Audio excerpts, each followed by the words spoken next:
Hello, legends and super legends. Welcome to Veloharmony.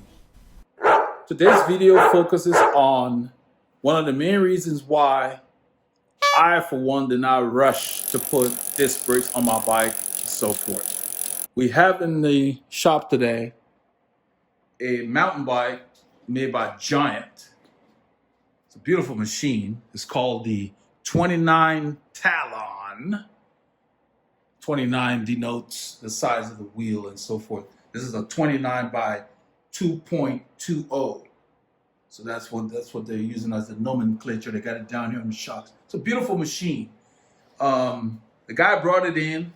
It was just beat up. Somebody had dropped it. It had been moving. It had been neglected, but you can see it's relatively new. I cleaned it up and everything, got the chain lube, checked everything basically for functionality.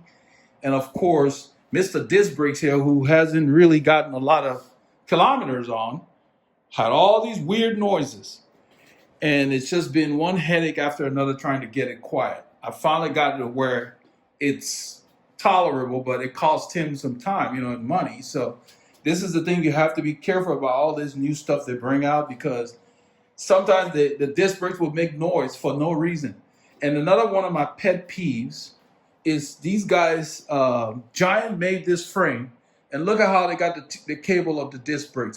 That's it right here, okay, from the brake. It's just almost as if to say they didn't really think about it. It's all outside. Now, I know on some road bikes, they've gotten to where they're inserting these inside, but I guess they couldn't do it on these suspension shocks. But it just looked like an afterthought. They got a little hook here, and whoever put it together really should have shortened this cable. But when you're working on disc brakes, there's a lot involved. You got to find out whether they're mechanical, hydraulic, all of that is involved before you start taking things apart, because you need to really understand what you're doing. And then, of course, the spacing has to be adjusted. So all of that, I've done all of that.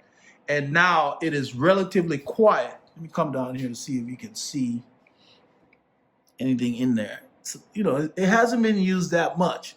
But the pads were just noisy. I think they were glazed over or something. Something was going on. But we don't have these kind of issues with rim brakes. I spent the most time on the brakes and decided to just film this. It doesn't mean that I think that disc brakes are suited for these kind of bikes. This bike is meant to be ridden in the dirt, trail, yada, yada, yada. That's what it's made for. This is just a lot of fun. You can take it out gravel riding. You can see all the clearances that you have all here. That's what they're made for.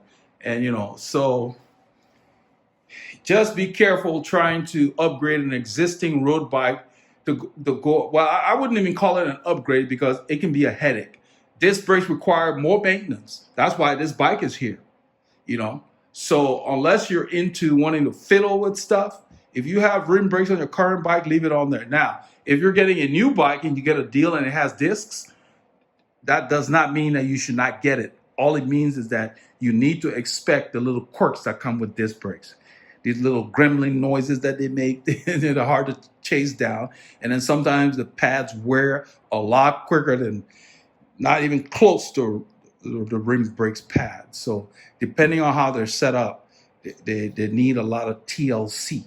But anyway, I wanted to share this bike with you all. This is the Giant 29 Talon. And basically, you can do it for gravel bike riding or whatever. This bike has been put through the paces. You can see some of the battle scars there. He said that they were moving and somebody dropped it. So I checked everything. It's okay. Nothing. It's just really cosmetic. It is an M3. I think that's the sizing of the frame there. But it's a good fun bike. He's got, I think it's 8-speed on here. Shimano. It's got an 8-speed back here and 2 in the front. This is set up to take a triple. I had to adjust and lock down the third shift on this thing, but it's set to have 3 shifts. He only has 2 on his, but it can take 3. So if you're in the market for one of these bikes, just know that you will need TLC as far as the discs are concerned. I'm glad he brought it in, because they were not grabbing very well until I got to take them apart and get into the guts of it. So enjoy.